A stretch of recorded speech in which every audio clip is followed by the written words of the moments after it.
Shalom. परमेश्वर का जीवित वचन सुनने के लिए यह चैनल आपका स्वागत करता है। आज का वचन अध्ययन है कुरिन्थियों के नाम पौलुस की पहली पत्री। पौलुस की ओर से जो परमेश्वर की इच्छा से यीशु मसीह का प्रेरित होने के लिए बुलाया गया, और भाई सोस्थनेस की ओर से परमेश्वर की उस कलीसिया के नाम जो कुरिन्थुस में है, अर्थात उनके नाम जो मसीह यीशु में पवित्र किए गए और पवित्र होने के लिए बुलाए गए हैं, और उन सब के नाम भी जो हर जगह हमारे और अपने प्रभु यीशु मसीह के नाम से प्रार्थना करते हैं। हमारे पिता परमेश्वर और प्रभु यीशु मसीह की ओर से तुम्हें अनुग्रह और शांति मिलती रहे।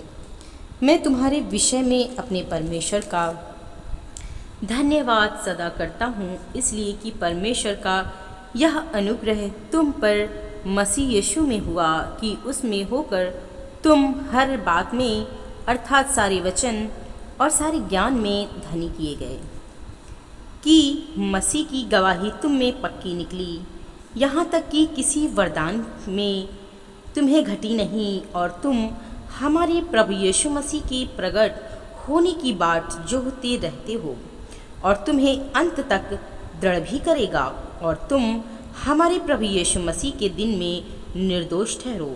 परमेश्वर सच्चा है और तुमको अपने पुत्र हमारे प्रभु यीशु मसीह की संगति में बुलाया है। हे भाइयों, मैं तुमसे हमारे प्रभु यीशु मसीह के नाम से विनती करता हूँ कि तुम सब एक ही बात कहो और तुम में फूट ना हो, परंतु एक ही मन और एक ही मत होकर मिले रहो। क्योंकि हे भाइयों, खलोए के घराने के लोगों ने मुझे तुम्हारे विषय में बताया है कि तुम में झगड़े हो रहे हैं। मेरी कहने का अर्थ यह है कि तुम में से तो कोई तो अपने आप को पौलुस का, और कोई अपोलोस का, कोई कैफा का, तो कोई मसीह का कहता है। क्या मसीह बट गया? क्या पौलुस तुम्हारे लिए क्रूस पर चढ़ाया गया, या तुम्हें पौलुस के नाम पर बपतिस्मा मिला? मैं परमेश्वर का धन्यवाद करता हूँ कि क्रिस्पुस और गयुस को छोड़ मैंने तुम में से किसी को भी बपतिस्मा नहीं दिया। कहीं ऐसा ना हो कि कोई कहे कि तुम्हें मेरे नाम पर बपतिस्मा मिला, और हाँ, मैंने इस्तफनास के घराने को भी बपतिस्मा दिया। इनको छोड़ मैं नहीं जानता कि मैंने और किसी को बपतिस्मा दिया, क्योंकि मसीह ने मुझे बपतिस्मा देने को नहीं वरन सुसमाचार सुनाने को भेजा है, और यह भी शब्दों के ज्ञान के अनुसार नहीं, ऐसा ना हो कि मसीह का क्रूस व्यर्थ ठहरे। क्योंकि क्रूस की कथा नाश होने वालों के लिए मूर्खता है, परंतु हम उद्धार पाने वालों के लिए परमेश्वर की सामर्थ है। क्योंकि लिखा है, मैं ज्ञानवानों के ज्ञान को नष्ट करूंगा और समझदारों की समझ को तुच्छ कर दूंगा। कहाँ रहा ज्ञानवान? कहाँ रहा शास्त्री? कहाँ रहा इस संसार का विवादी? क्या परमेश्वर ने संसार के ज्ञान को मूर्खता नहीं ठहराया? क्योंकि जब परमेश्वर के ज्ञान के अनुसार संसार ने ज्ञान से परमेश्वर को ना जाना, तो परमेश्वर को यह अच्छा लगा कि इस प्रचार की मूर्खता के द्वारा विश्वास करने वालों को उद्धार दे।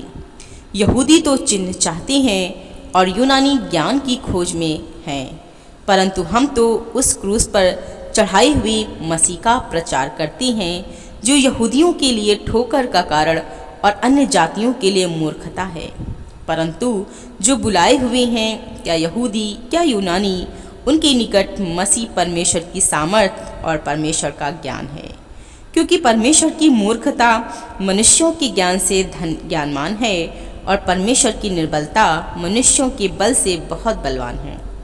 हे भाइयों, अपने बुलाए जाने को तो सोचो कि ना शरीर के अनुसार बहुत ज्ञानवान और ना बहुत सामर्थी और ना बहुत कुलीन बुलाए गए, परंतु परमेश्वर ने जगत के मूर्खों को चुन लिया है कि ज्ञानवानों को लज्जित करे, और परमेश्वर ने जगत के निर्बलों को चुन लिया है कि बलवानों को लज्जित करें, और परमेश्वर ने जगत के नीचों और तुच्छों को वरन जो हैं भी नहीं उनको भी चुन लिया कि उन्हें जो हैं व्यर्थ ठहराए, ताकि कोई प्राणी परमेश्वर के सामने घमंड ना करने पाए, परंतु उसी की ओर से तुम मसीह यीशु में हो, जो परमेश्वर की ओर से हमारे लिए ज्ञान ठहरा, अर्थात धर्म और पवित्रता और छुटकारा, ताकि जैसा लिखा है वैसा ही हो, जो घमंड करे वह प्रभु में घमंड करे। अध्याय 2। हे भाइयों, जब मैं परमेश्वर का भेद सुनाता हुआ तुम्हारे पास आया तो शब्दों के ज्ञान की उत्तमता के साथ नहीं आया, क्योंकि मैंने यह ठान लिया था कि तुम्हारे बीच यीशु मसीह वरन क्रूस पर चढ़ाए हुए मसीह को छोड़ और किसी बात को ना जानूं। मैं निर्बलता और भय के साथ और बहुत थरथराता हुआ तुम्हारे साथ रहा, और मेरे वचन और मेरे प्रचार में ज्ञान की लुभाने वाली बातें नहीं, परंतु आत्मा और सामर्थ्य का प्रमाण था, इसलिए कि तुम्हारा विश्वास मनुष्यों के ज्ञान पर नहीं, परंतु परमेश्वर की सामर्थ्य पर निर्भर हो। फिर भी सिद्ध लोगों में हम ज्ञान सुनाते हैं, परंतु इस संसार का और इस संसार के नाश होने वाले हाकिमों का ज्ञान नहीं, परंतु हम परमेश्वर का वह गुप्त ज्ञान भेद की रीति पर बताते हैं, जिसे परमेश्वर ने सनातन से हमारी महिमा के लिए ठहराया, जिसे इस संसार के हाकिमों में से किसी ने नहीं जाना, क्योंकि यदि वे जानते तो तीजों में प्रभु को क्रूस पर न चढ़ाते। परंतु जैसा लिखा है, जो बातें आँखों ने नहीं देखी और कान ने नहीं सुनी और जो बातें मनुष्य के चित्त में नहीं चढ़ी, वे ही हैं जो परमेश्वर ने अपने प्रेम रखने वालों के लिए तैयार की हैं। परंतु परमेश्वर ने उनको अपने आत्मा के द्वारा हम पर प्रकट किया, क्योंकि आत्मा सब बातें वरन परमेश्वर की गूढ़ बातें भी जांचता है। मनुष्यों में से कौन किसी मनुष्य की बातें जानता है? केवल मनुष्य की आत्मा जो उसमें है, वैसे ही परमेश्वर की बातें भी कोई नहीं जानता, केवल परमेश्वर का आत्मा। परंतु हमने संसार की आत्मा नहीं, परंतु वह आत्मा पाया है जो परमेश्वर की ओर से है, कि हम उन बातों को जानें जो परमेश्वर ने हमें दी हैं, जिनको हम मनुष्यों के ज्ञान की सिखाई हुई बातों में नहीं, परंतु आत्मा की सिखाई हुई बातों में आत्मिक बातों से मिला मिला कर सुनाते हैं। परंतु शारीरिक मनुष्य परमेश्वर के आत्मा की बातें ग्रहण नहीं करता, क्योंकि वे उसकी दृष्टि में मूर्खता की बातें हैं और न वह उन्हें जान सकता है, क्योंकि उनकी जांच आत्मिक रीति से होती है। आत्मिक जन सब कुछ जांचता है, परंतु वह आप किसी से जांचा नहीं जाता, क्योंकि प्रभु का मन किसने जाना है कि उसे सिखाए, परंतु हमने मसीह का मन है। अध्याय 3। हे भाइयों, मैं तुमसे इस रीति से बातें ना कर सका जैसे आत्मिक लोगों से, परंतु जैसे शारीरिक लोगों से और उनसे जो मसीह में बालक हैं। मैंने तुम्हें दूध पिलाया, अन्न ना खिलाया, क्योंकि तुम उसको नहीं खा सकते थे, वरन अब भी नहीं खा सकते हो, क्योंकि अब तक शारीरिक हो, इसलिए कि जब तुम में डाह और झगड़ा है तो क्या तुम शारीरिक नहीं और क्या मनुष्य की रीति पर नहीं चलते? क्योंकि जब एक कहता है मैं पौलुस का हूँ और दूसरा मैं अपोल्लोस का हूँ, तो क्या तुम मनुष्य नहीं? अपोल्लोस क्या है और पौलुस क्या है? केवल सेवक, जिनके द्वारा तुमने विश्वास किया, जैसा हर एक को प्रभु ने दिया। मैंने लगाया, अपोल्लोस ने सींचा, परंतु परमेश्वर ने बढ़ाया।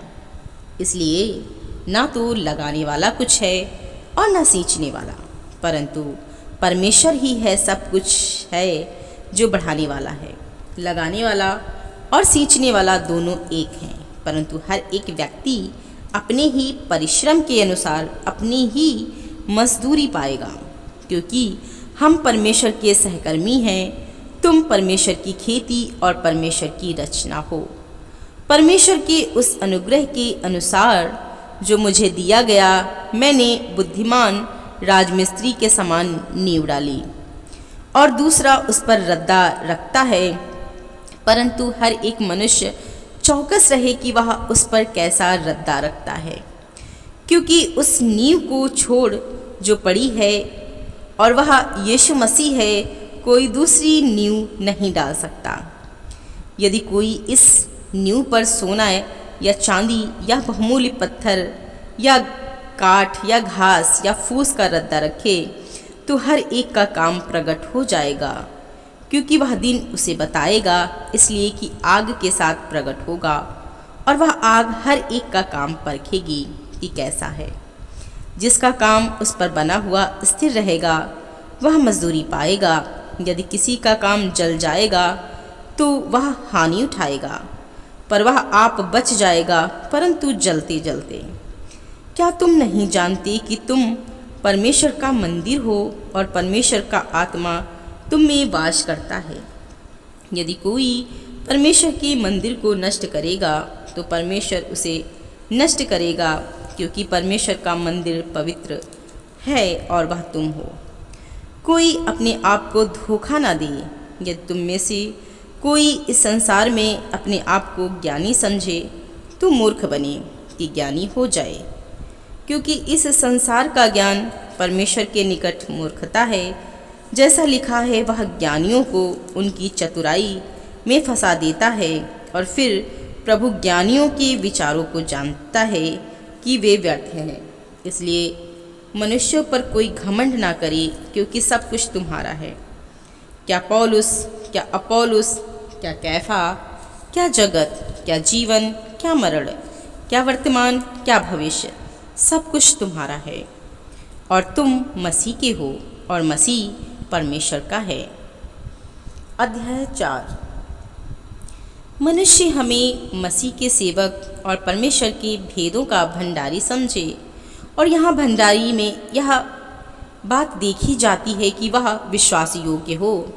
परंतु मेरी दृष्टि में यह बहुत छोटी बात है कि तुम या मनुष्यों का कोई न्यायी मुझे परखे, वरन मैं स्वयं अपने आप को नहीं परखता, क्योंकि मेरा मन मुझे किसी बात में दोषी नहीं ठहराता।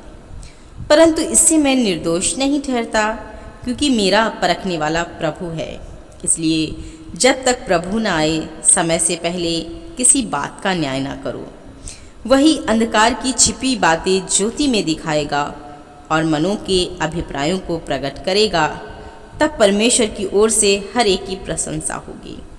हे भाइयों, मैंने इन बातों में तुम्हारे लिए अपनी और अपुल्लोस की चर्चा दृष्टांत की रीति पर की है, इसलिए कि तुम हमारे द्वारा यह सीखो कि लिखे हुए से आगे ना बढ़ना, और एक के पक्ष में और दूसरे के विरोध में गर्व ना करना, क्योंकि तुझ में और दूसरे में कौन भेद करता है, और तेरे पास क्या है जो तूने दूसरे से नहीं पाया, जबकि तूने दूसरे से पाया है, तो ऐसा घमंड क्यों करता है कि मानो नहीं पाया। तुम तो तृप्त हो चुके, तुम धनी हो चुके, तुमने हमारे बिना राज्य किया। परंतु भला होता कि तुम राज्य करते और हम भी तुम्हारे साथ राज्य करते। मेरी समझ में परमेश्वर ने हम प्रेरितों को सबके बाद उन लोगों के समान ठहराया है जिनकी मृत्यु की आज्ञा हो चुकी है, क्योंकि हम जगत और स्वर्गदूतों और मनुष्यों के लिए एक तमाशा ठहरे। हम मसीह के लिए मूर्ख हैं, परंतु तुम मसीह में बुद्धिमान हो। हम निर्बल हैं, परंतु तुम बलवान हो। तुम आदर पाते हो, परंतु हम निरादर होते हैं। हम इस घड़ी तक भूखे प्यासे और नंगे हैं, और घूसे खाते हैं, और मारे मारे फिरते हैं, और अपने ही हाथों से काम करके परिश्रम करते हैं। लोग हमें बुरा कहते हैं, हम आशीष देते हैं। वे सताते हैं, हम सहते हैं। वे बदनाम करते हैं, हम विनती करते हैं। हम आज तक जगत का कूड़ा और सब वस्तुओं की खुरचन के समान ठहरे हैं। मैं तुम्हें लज्जित करने के लिए ये बातें नहीं लिखता, परंतु अपने प्रिय बालक जानकर तुम्हें चिताता हूँ, क्योंकि यदि मसीह में तुम्हारे सिखाने वाले 10,000 भी होते तो भी तुम्हारे पिता बहुत से नहीं, इसलिए कि मसीह यीशु के सुसमाचार के द्वारा मैं तुम्हारा पिता हुआ। इसलिए मैं तुमसे विनती करता हूँ कि मेरी सी चाल चलो। इसलिए मैंने तीमुथियुस को, जो प्रभु में मेरा प्रिय और विश्वास योग्य पुत्र है, तुम्हारे पास भेजा है। वह तुम्हें मसीह में मेरा चरित्र स्मरण कराएगा, जैसे कि मैं हर जगह हर एक कलीसिया में उपदेश करता हूँ। कुछ तो ऐसे फूल गए हैं मानो मैं तुम्हारे पास आने ही का नहीं, परंतु प्रभु ने चाहा तो मैं तुम्हारे पास शीघ्र ही आऊँगा और उन फूले हुओं की बातों को नहीं परंतु उनकी सामर्थ्य को जान लूँगा, क्योंकि परमेश्वर का राज्य बातों में नहीं परंतु सामर्थ्य में है। तुम क्या चाहते हो? क्या मैं छड़ी लेकर तुम्हारे पास आऊं या प्रेम और नम्रता की आत्मा के साथ? अध्याय 5।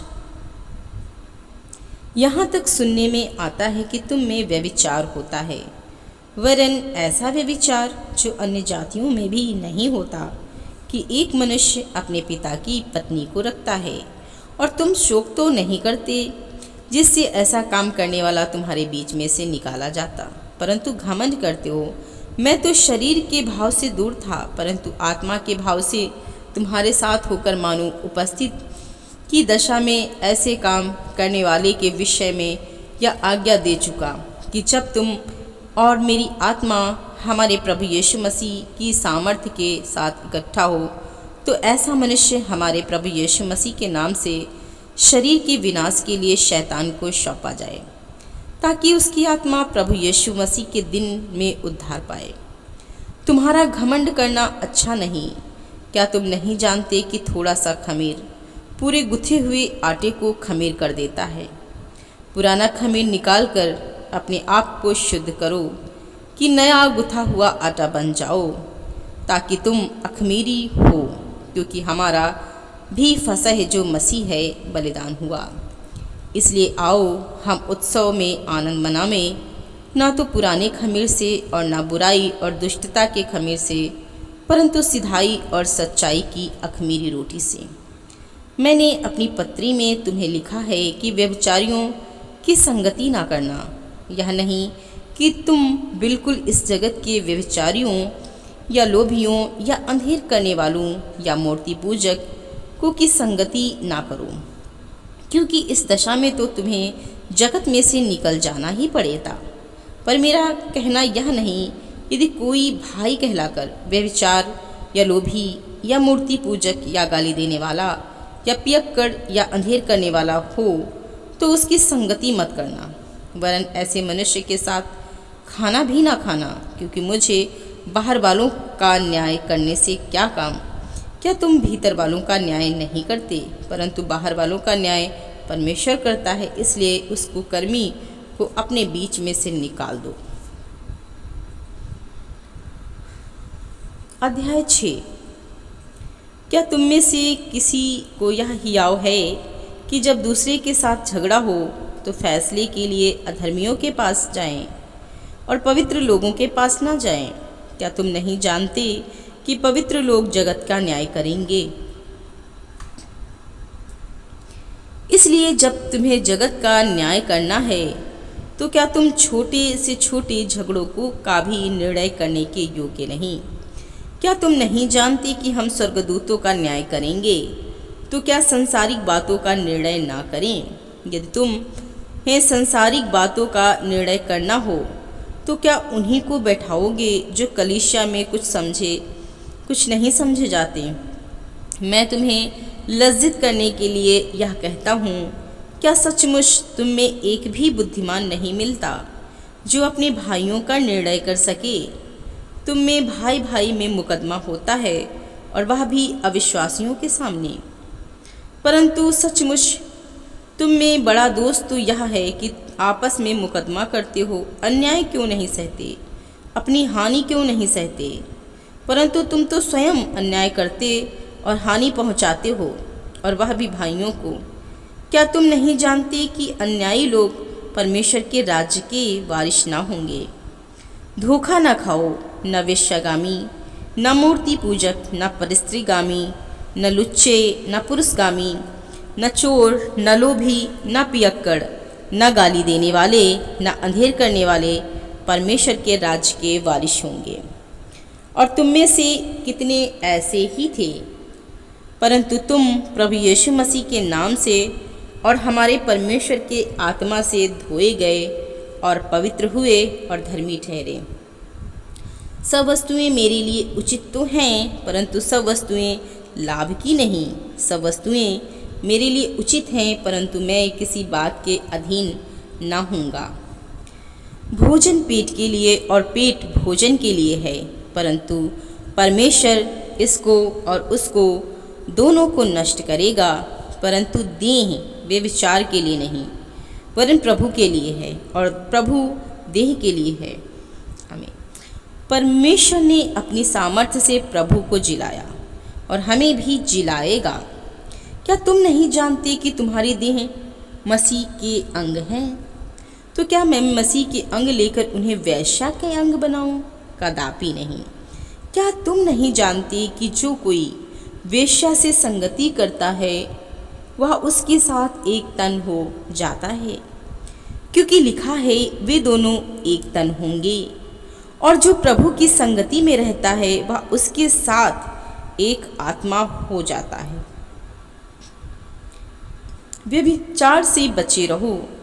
जितने अन्य पाप मनुष्य करता है वे देह के बाहर हैं, परंतु व्यभिचार करने वाला अपनी ही देह के विरुद्ध पाप करता है। क्या तुम नहीं जानते कि तुम्हारी देह पवित्र आत्मा का मंदिर है, जो तुम में बसा हुआ है और तुम्हें परमेश्वर की ओर से मिला है, और तुम अपने नहीं हो, क्योंकि दाम देकर मोल लिए गए हो। इसलिए अपनी देह के द्वारा परमेश्वर की महिमा करो। अध्याय 7। उन बातों के विषय में जो तुमने लिखी, यह अच्छा है कि पुरुष स्त्री को ना छुए, परंतु व्यभिचार के डर से हर एक पुरुष की पत्नी और हर एक स्त्री का पति हो। पति अपनी पत्नी का हक पूरा करे और वैसे ही पत्नी भी अपने पति का।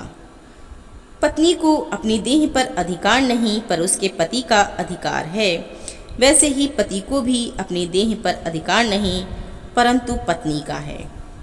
तुम एक दूसरे से अलग ना रहो, परंतु केवल कुछ समय तक आपस की सम्मति से कि प्रार्थना के लिए अवकाश मिले, और फिर एक साथ रहो। ऐसा न हो कि तुम्हारे असंयम के कारण शैतान तुम्हें परखे।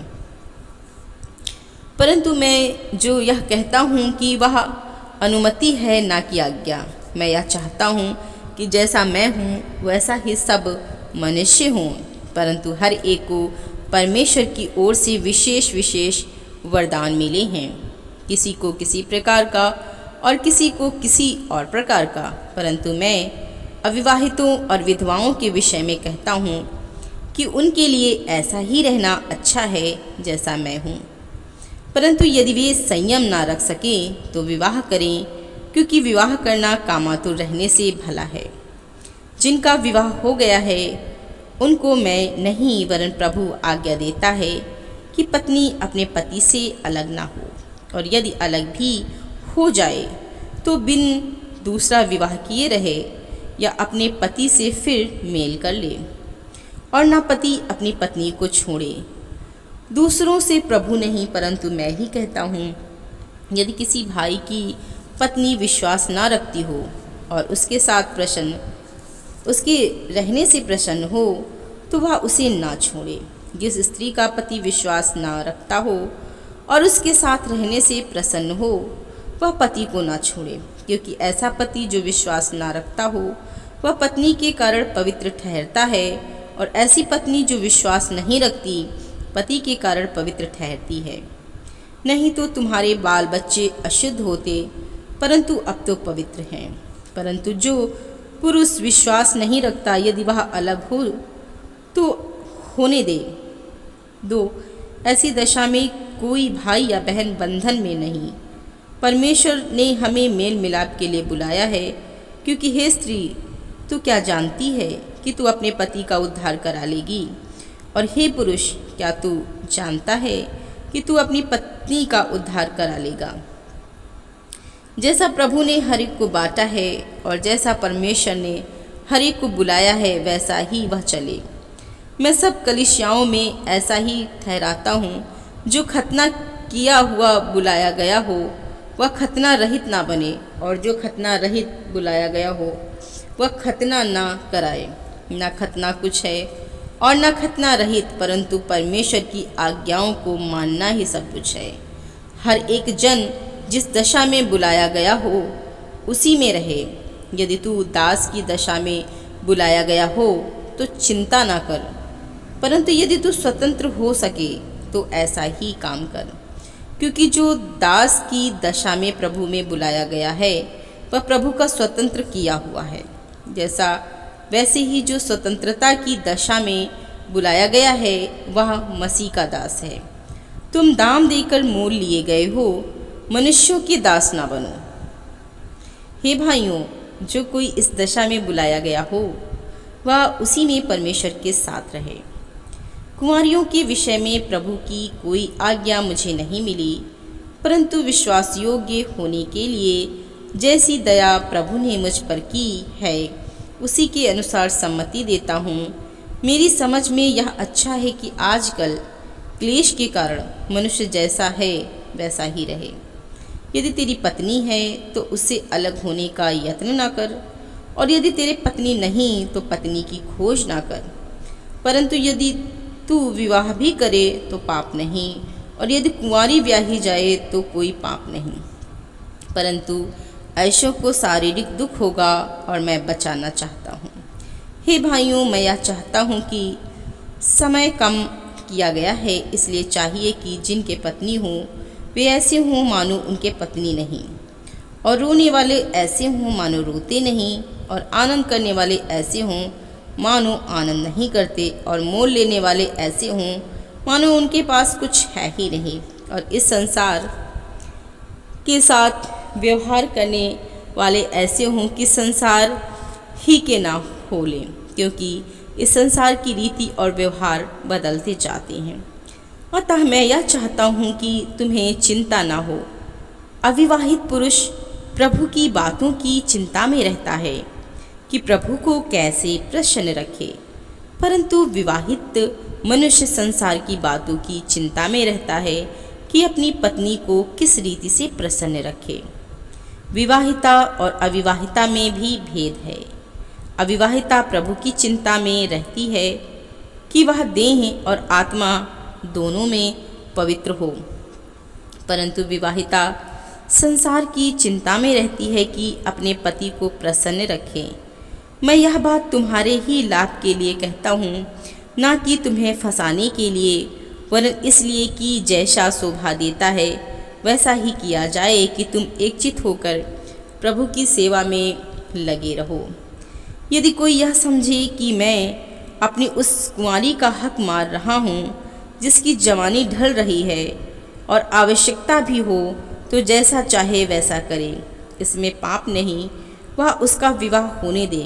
परंतु जो मन में दृढ़ रहता है और उसको आवश्यकता ना हो, वरन अपनी इच्छा पर अधिकार रखता हो, और अपने मन में यह बात ठान ली हो कि वह अपनी कुंवारी लड़की को अविवाहिता रखेगा, वह अच्छा करता है। इसलिए जो अपनी कुंवारी को विवाह कर देता है वह अच्छा करता है, और जो विवाह नहीं करता वह और भी अच्छा करता है। जब तक किसी स्त्री का पति जीवित रहता है तब तक वह उससे बंधी हुई है, परंतु यदि उसका पति मर जाए तो जिससे चाहे विवाह कर सकती है, परंतु केवल प्रभु में। और परंतु जैसी है यदि वैसी ही रहे तो मेरे विचार में और भी धन्य है, और मैं समझता हूँ कि परमेश्वर का आत्मा मुझ में भी है। अध्याय 8। अब मूर्तियों के सामने बलि की हुई वस्तुओं के विषय में हम जानते हैं कि हम सब का ज्ञान ज्ञान घमंड उत्पन्न करता है, परंतु प्रेम से उन्नति होती है। यदि कोई समझे मैं कुछ जानता हूँ, तो जैसा जानना चाहिए वैसा अब तक नहीं जानता, परंतु यदि कोई परमेश्वर से प्रेम रखता है तो परमेश्वर उसे पहचानता है।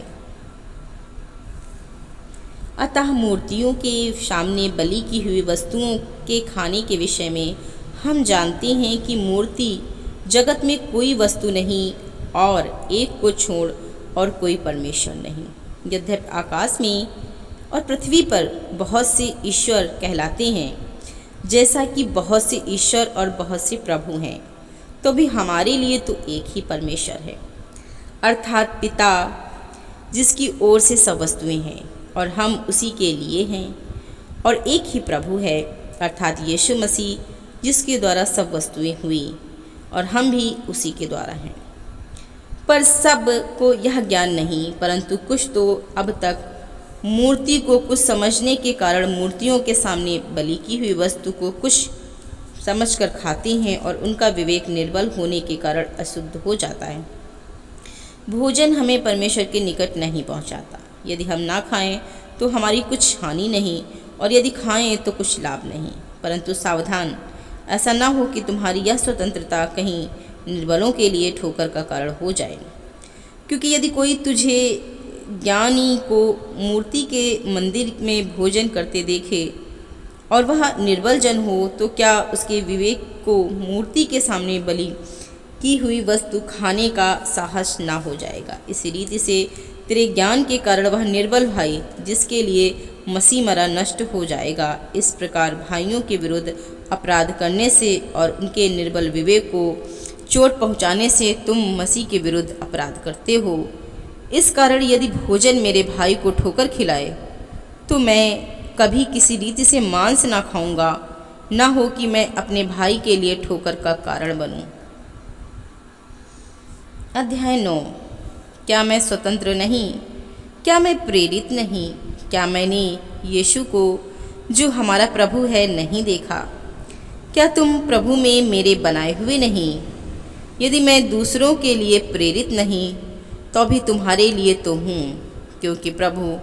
क्योंकि तुम प्रभु में मेरी प्रेरिताई पर छाप हो। जो मुझे जांचती हैं उनके लिए यही मेरा उत्तर है। क्या हमें खाने पीने का अधिकार नहीं?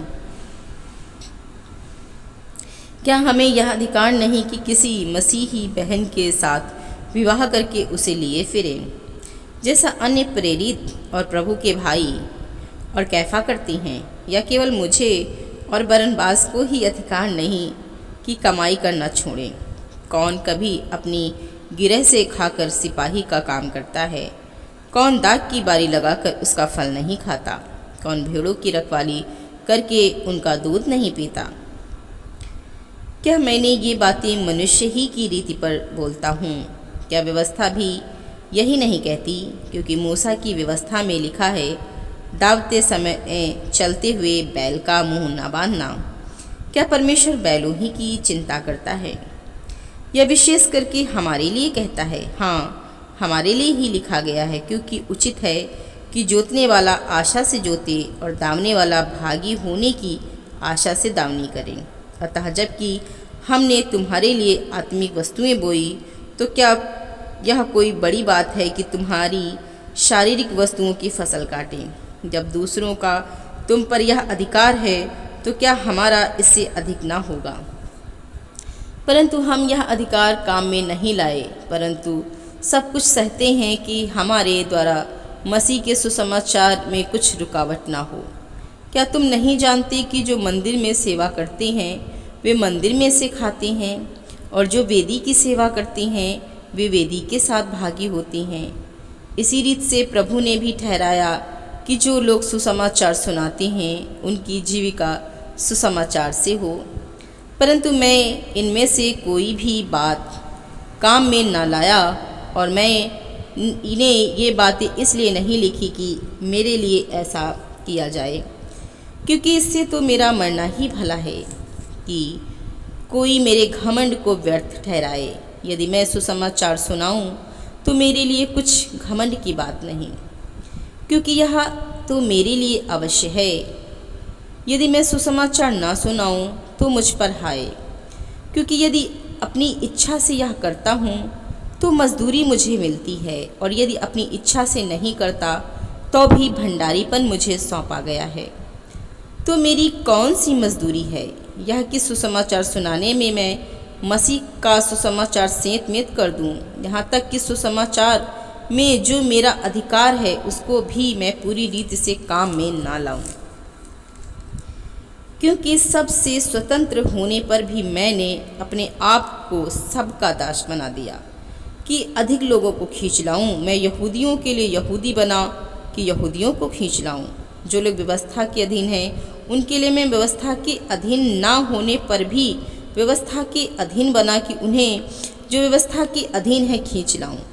व्यवस्थाहीनों के लिए मैं जो परमेश्वर की व्यवस्था से हीन नहीं परंतु मसीह की व्यवस्था के अधीन है, व्यवस्थाहीन सा बना कि व्यवस्थाहीनों को खींच लाऊं।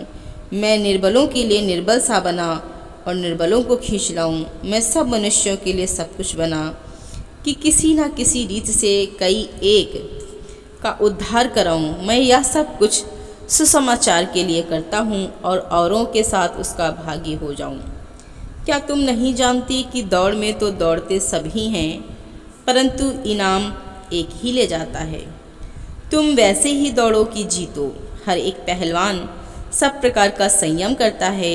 वे तो एक मुरझाने वाले मुकुट को पाने के लिए यह सब करते हैं, परंतु हम तो उस मुकुट के लिए करते हैं जो मुरझाने का नहीं। इसलिए मैं तो इस रीति से दौड़ता हूँ परंतु लक्ष्यहीन नहीं।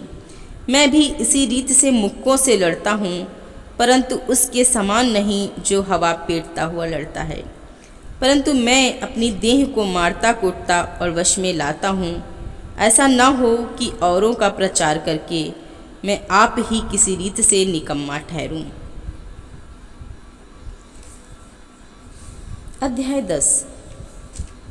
हे भाइयों, मैं नहीं चाहता कि तुम इस बात से अनजान रहो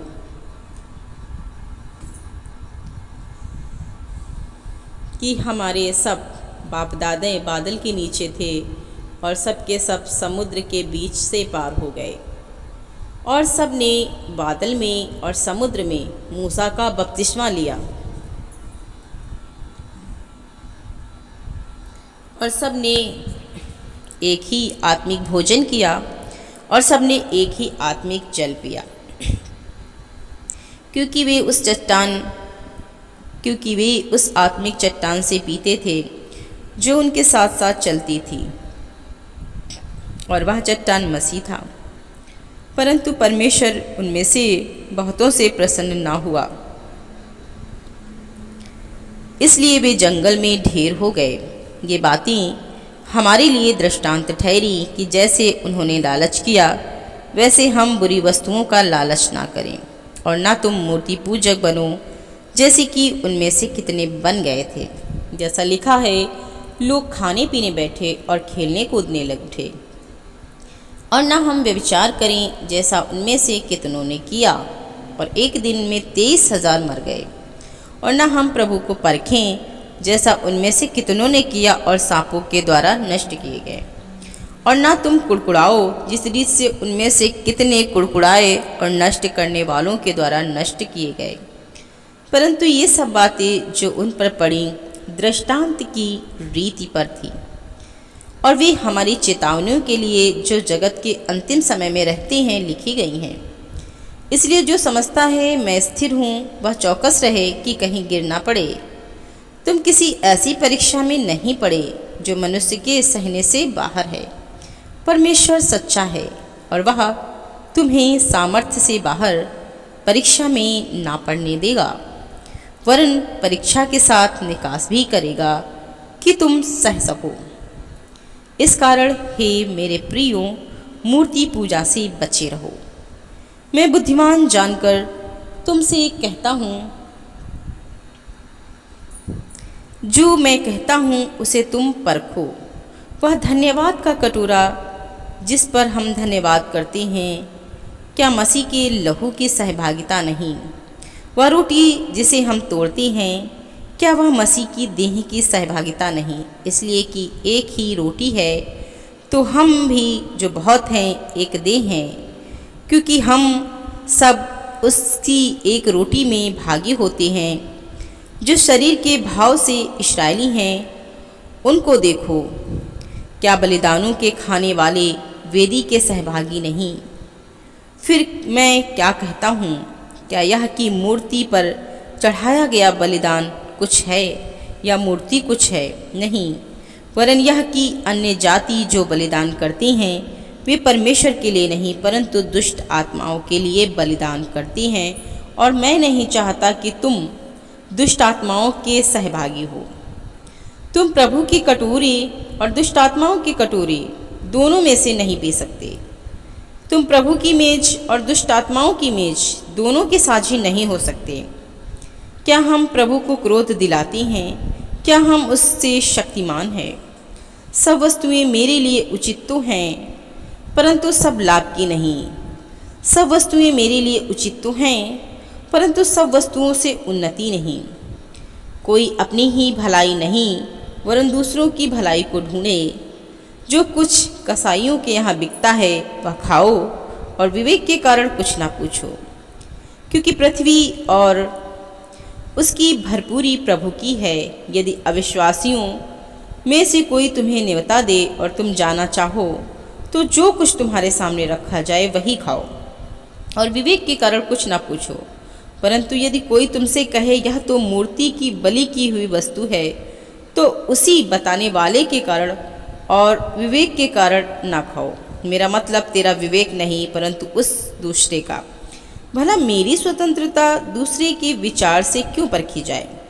यदि मैं धन्यवाद करके साझी होता हूँ, तो जिस पर मैं धन्यवाद करता हूँ उसके कारण मेरी बदनामी क्यों होती है? इसलिए तुम चाहे खाओ चाहे पियो चाहे जो कुछ करो, सब कुछ परमेश्वर की महिमा के लिए करो। तुम न यहूदियों न यूनानियों न परमेश्वर की कलीसिया के लिए ठोकर का कारण बनो। जैसा मैं भी सब बातों में सबको प्रसन्न रखता हूँ और अपना मुंह अपना नहीं परंतु बहुतों का लाभ ढूंढता हूँ कि वे उद्धार पाएं।